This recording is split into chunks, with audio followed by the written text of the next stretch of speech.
domination. There we go, the 1-1 here. We called it here at the desk. This is going to be one hell of a match. And this is what I like from TODAK, going for the crazy plays, going for the crazy heroes. Once again, Lancelot and 1-1. This is crazy, but also Bane that is going to be able to disengage at will against that Lancelot. And for both teams, they get what they want, right? For EVOS, it's more of the tactical approach of things. They want the counter for the heroes of the TODAK. But now, for the Malaysian squad, they want to go back to what works. The way Gideon predicted this is because he knows this team. And when the going gets tough, the tough gets going. We see this 1-1. One of the heroes that Team TODAK wants to play with Chiku, guys. And at match point, also at elimination point, they bring back this 1-1. Is it mechanics or is it tactics? Let's make some noise for our very last match of the day. It's going to be EVOS SG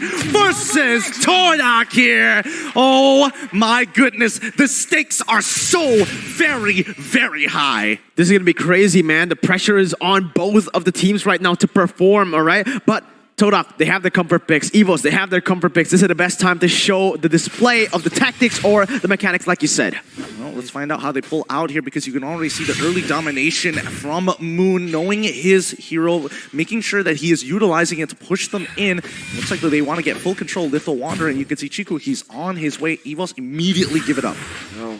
Of course, with the Lancelot, you can push the envelope, right? But with the Bane, you can also try to match that out with the objective-taking potential of this Bane. And the jungler role coming out from EVOS SG. For TODAK, though, if they really become aggressive with this Rafael as well as the Lancelot, getting all those kills, then eventually taking the turtle away from the Bane, maybe they can inch out enough space for Chiku guys to have enough farm. You know, speaking of Chiku guys here, we are seeing Yums actually babysit him a little bit on that top side, knowing that Brody generally is able to get that early lead. Yeah, since I'm something of a 1-1 player myself, I can't speak about this matchup here in that top side. Going against a Brody is actually a very, very good matchup for this side of 1-1. Usually Brody, the fact that the way he's able to lock down his opponents is using the stun, but with that cleanse basically coming in for the side of the 1-1, so easy to get away and actually proc those weakness points. Oh, wow. Okay, so Forme is actually giving over the gold crab, so they are still playing for this gold lane overall as to be the main carry. Lancelot may not necessarily scale as far, but here comes the Deadly Catch Moon.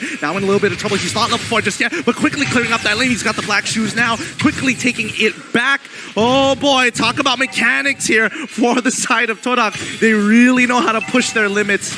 Oh, what a rotation coming out from here. Actually poking for Mace to almost half HP, forcing him to go back into the jungle and actually completely into the base, which kind of means that EVOS SG are buying enough time. They'll be getting the purple buff on this Bane and then eventually will try to fight around the turtle area. This is just so smart by both of the teams. Firstly, yes, like you mentioned earlier, Gear with the rotation, just able to get the Petrify, not the Petrify, but the Furious Dive inside of the bush, get 4 Maze low, and you know, basically just stop their tempo, but in the mid lane. Oh, they're trying to stop their tempo once again onto Moon, forcing out the black shoes as well as the early Aegis. Yep. He is willing to sacrifice his ultimate to get that early push to allow TODAK to sit on top of this turtle. But even then, Potato literally on the opposite side of the map. What a crazy game. What a close game. All teams just forcing out all those spells from each other. And at this point, the spells, they are resources even. It's too close for comfort. It is. And now Formace, he's going to be sitting on this turtle for now. Let's see whether EVOS SG is going to give this up, as topside is getting attacked straight away. Yums and Chiku guys doing a good job. And as you mentioned, yes, was able to cleanse out the initial stun. Good timing and good mechanics from Chiku.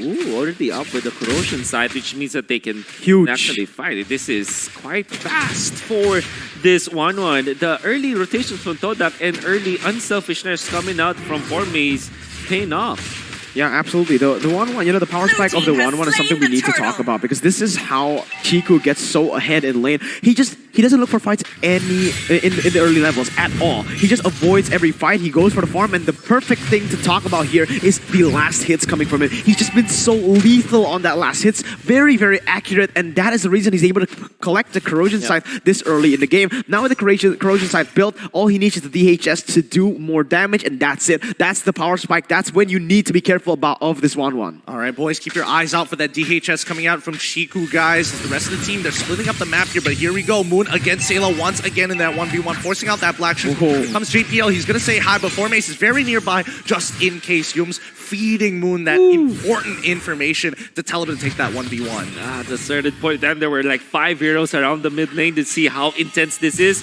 And so far, it has been the most quiet first 4 minutes of the game. Oh, wait, this might be an opportunity. Adamir, he gets locked down, and there we have it. Crossbow of Tang with a setup of a holy baptism. That's going to be first blood coming out of TODAK. Man, it's about the timing of how you use that properly. You can see instant. Never in this game have you seen him actually get stunned. Yes, this animation comes in, but that was just so perfectly timed, and you can see how easy it is after that. The crossbow of Tang was popped almost immediately. That weakness point, so easy to get. Yeah, and here we go. Moon once again getting attacked with the yin yang overturn with immediate black shoes, but I wanted to point out, Chico was laughing there in his player cam. I think he knows how clean that was. That was clean. With Yums. Oh my goodness. And this is his, Destiny Draw, his signature pick. Whenever they are put in a bad spot, Chico guys just whips out this 1-1 and maybe bring the victory to TODAK. And so far, it has been good. They are leading by 1,000 gold. Again, the quietest first 5 minutes in this series. Only 1 kill. Almost uncharacteristic from TODAK's side, but once again, we're seeing the turtle going to be contested. Let's see how this plays out. Yeah, I want to talk a little bit about Chiku's 1-1. I feel like a lot of people forgot what he did. He 1v4'd the Indonesian champions, right. but it's a turtle fight right now. Yep, Sayla getting attacked so quickly, but here comes Gear with the into engagement. Turtle has been taken away by Bane so far, but this engagement is not going too well for EVOS' side. They're trying to get on out, but here we go. Gear in the middle of all 4. Procs the shot. Sayla finds an opportunity to get into the middle, but does not find the kill onto Formace. Chiku biting off more than he can chew, and it's going to be the crab claw coming out from Potato to secure it. Overcommitment from the side of TODAK. They saw EVOS SG. They were able to pick up the turtle. They should have just left at that moment. They went for it. Phantom Execution not landing, and none actually of the abilities from the side of TODAK landing, so they just kept on forcing, and again, you're seeing it here. Oh my goodness. Oh, Moody. Oh, nearly dies. So close to dying with the torn apart memories, but taking a boatload of damage coming in from the deadly catch. Again, without Chiku, initial engage, it is going to be for TODAK, but for the long, drawn-out fight, it has to be EVOS SG. Oh, he gets locked out. Adamir manages to catch him off. Great composure from EVOS SG. You see the turtle fight? They went in for the Yin Yang Overturn right after the Black Dragon 4. EVOS SG knows when to pop those skills. And then the bottom lane, Adamir with the perfect timing to punish Formace. He knew that there will be a little bit of defense from TODAK, and they punished accordingly. Oh, so good, so good. They're going to be trading turret for turret here.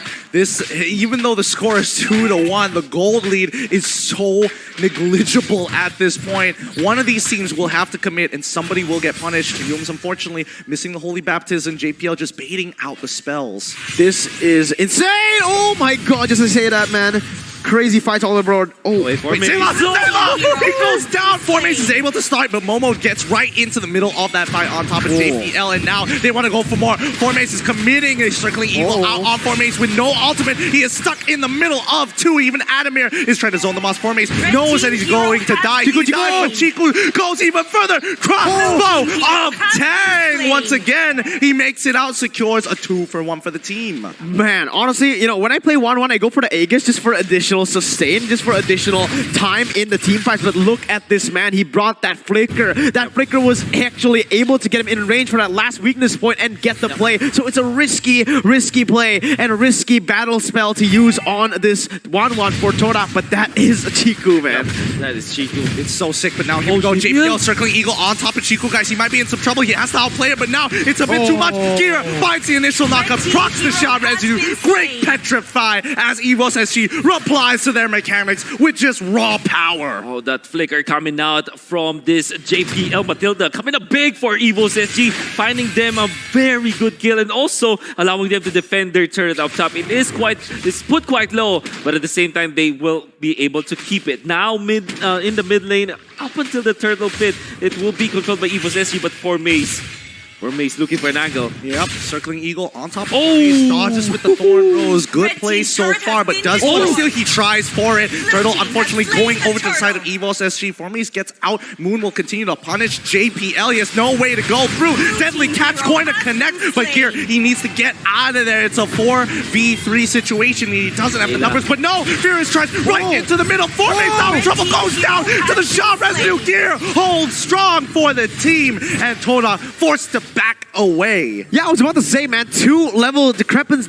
Oh my god, that was just insane. Gear was 2 levels below of Momo. How the hell did he make that happen? Again, that was just pure mechanics coming in from this young kid from Singapore. That was beautiful to see. The moment where EVOS SG, usually they just pull back. He made the X Factor play, and he did it. Great trade-off from Chico, guys. And by the way, Sayla positioned himself well. And not only that, timed his yin-yang overturn so that they will definitely get the kill on Formace. Because so far, Formace have been abusing the iframes that you get from the Thorn Rose, dodging so many spells of EVOS SG, but he waited for the right moment so that the initiation was perfect. They get the kill onto Formace because of that. Oh, Sayla holding strong, trying to clear up the mid lane as much as they can. It's a 4v3 situation. Gear getting on top of Momo, but he manages to dodge Furious Drive. But wait, Chico is attacking JPL on the opposite side of the map. Now, Gear, he's in a little bit of trouble. He has to bail on out of there. Doesn't want to commit any more than this. Honestly, in this fight, it's just going to be so hard for the side of EVOS SG. Who do you want to target from this team? Everyone does damage. Everyone can make a play, especially Chiku, guys. But if you use all your resources onto him, he is going to be extremely hard to catch with the Flicker, with that second ability. And obviously, if he gets that crossbow of tank, it is going to be GG, all right? What you need to do right now, I feel like, is look for these pickoffs on the map. With Potato using the deadly catch right there, and maybe some follow-up from Sayla on that Kagura. I mean, now they're getting on top of JPL so far. Are they going to press their advantage? And I don't think they are, because so far they're playing for Chiku, and as long as Chiku gets ahead, they know they might have this game in the bag. TODAK eventually gets a 1,000 gold lead, and kind of surprisingly because it was very close for quite a long time now. A little bit of a misstep coming up from EVOS SG. They kind of slip up and gave the turret in the mid lane. Now TODAK is comfortable with the 1,000 gold lead, but they still want to fight. Yep, they're looking for Formace, trying to get on top of him as Chiku now has to play the game. Here comes JPL on top of him. Flickers out of the Holy Baptism, but now he's going to get punished. But Chiku taking so much damage, but manages to get the crossbow of tag in time. He's out of position, but the Deadly Cat should take him out there. So good for EVOS SG. But now they're going into the middle of the fight. Yin Yang overturn is already gone. His Momo needs to bail on out of there. Formace finds the initial kill, but a double kill coming out. A triple for Adamir. Wants to get on top of Moon. He gets the Maniac.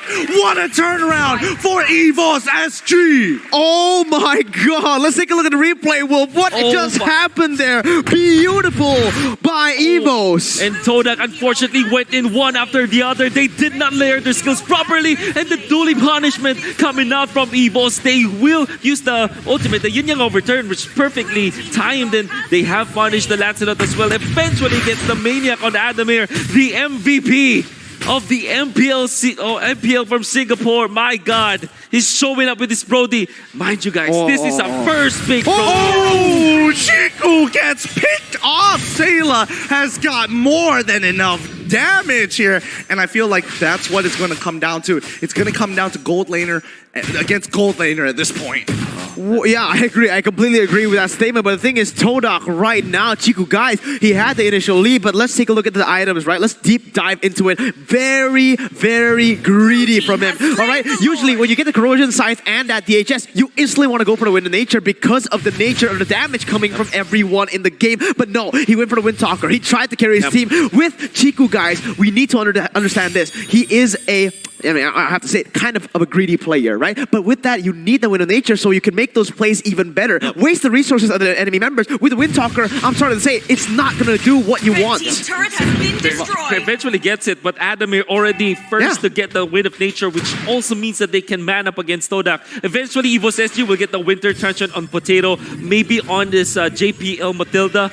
And we're also waiting for Antikiras on the side of EVOS SG. We have not seen that yet, but maybe in the next few minutes, especially because they have the Lord, the economy will now be in their favor. Let's keep in mind that once these tier 2s go down, they should be able to hit the 4.42k mark here. And that's going to be a very important mark for EVOS SG, because that means that their carries will have their 4 items here. Oh, this Luminous Lord. This is going to be quite the fight. Are they going to actually contest it, or is EVOS SG going to slow roll? No. Gear wants to go for more. Black Dragon form already coming out here. The Circling Eagle is done. Jake drop down. The Deadly Catch is playing slow, but Chico is doing a good job. He manages to kill the Lord just in time. Mid lane not going to get punished as well. And just a sliver of health on that inhibitor. Second wave comes on through, but TODAK will have priority. Nothing else that EVOS SG can do. Very good, honestly, for the side of TODAK to be able to defend that. But right now, that's exactly what they need to do. Keep on just prolonging this game, because right now, both Formaze and Chiku guys, they don't necessarily have that power spike just yet. Chiku guys, he needs that Malefic Roar fast, all right? Because the 10 members of EVOS SG, they're getting tankier as of right now. And for Formaze as well. Sure, he does have the Malefic Roar, but that BOD not yet completed will mean it's going to be so hard for him to look for these pickoffs on the board. Oh no, that's 2 big ultimates here coming in from Yunsen as well as Momo, but it looks like EVOS SG don't need to press their luck any more than this. Eventually, they will be able to take out that bottom inhibitor pretty much whenever they want. Potato actually picked up the Endless Battle on top of all of his damage items already, so he's gonna hit hard. He's not that tanky. Might be punished now, but it's hard. I thought he was going to go for more, but they know that Gear is on his way with the Black Dragon form. They bail back. Both sides really showing a lot of respect to each other. Sayla. Oh, there you go. The Antikyras picked up by JPL, upgrading his Casual Dreadnought armor. Eventually, the Winter Trenches will be perfect for EVOS SG, but now TODAK wants to fight.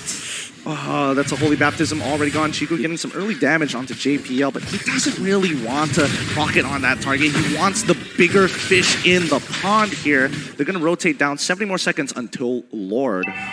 Honestly, right now, it's going to be all about the macro game. Who is able to set up properly right now? Because TODAK, they're controlling the bottom side of the map, but Potato, they're doing the same. Gear needs to be careful. Oh no, Gear's he's already dead. Way too quick. Moon is taking a good amount of damage, but he takes the black shoes away as they crack open the tier 2. Look at topside. Oh no, EVOS, they need to just get into this fight. Stop the recalls so that Potato can open the inhibitor so fast and so quick. And that's what JPL's doing right now. But 2 have recalled so far. It was a good attempt, and EVOS get a free inhibitor. Ends up dying. Great damage coming in from Adamir. Oh my word, EVOS SG winning against TODAK in a big macro play, and TODAK really crumbled from there because they saw that Potato was already pushing up top. They got divided as they wanted to go for the retreat. Only 2 were able to go back, and then eventually the punish from EVOS SG. Adamir with that heads up flicker to take down Moon.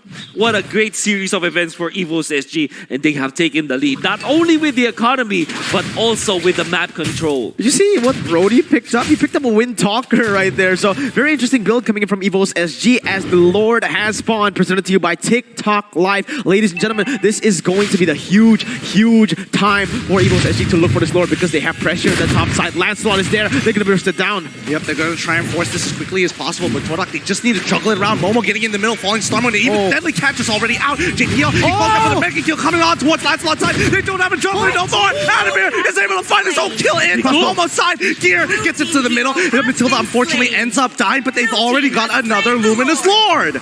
A 2-for-1 at that, and that's going to be Potato looking for more on the board. But yes, now it's time to dial it down a little bit. EVOS SG, they will need to build up their waves and play it properly. So far, technically, if we're looking at the turrets, it should be those 2 falling down. And Chico, guys, with the trigger discipline, will not be popping his ultimate, even when he has already got the stocks back.